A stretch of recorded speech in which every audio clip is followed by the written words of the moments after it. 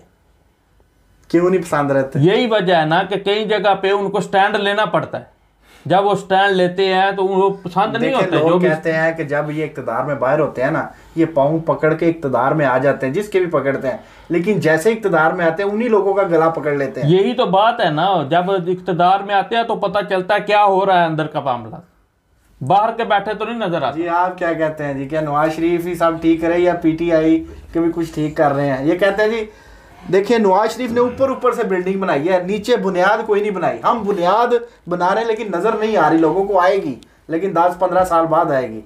तो क्या अब इधर मामला तो गड़बड़ है, इधर क्या करें?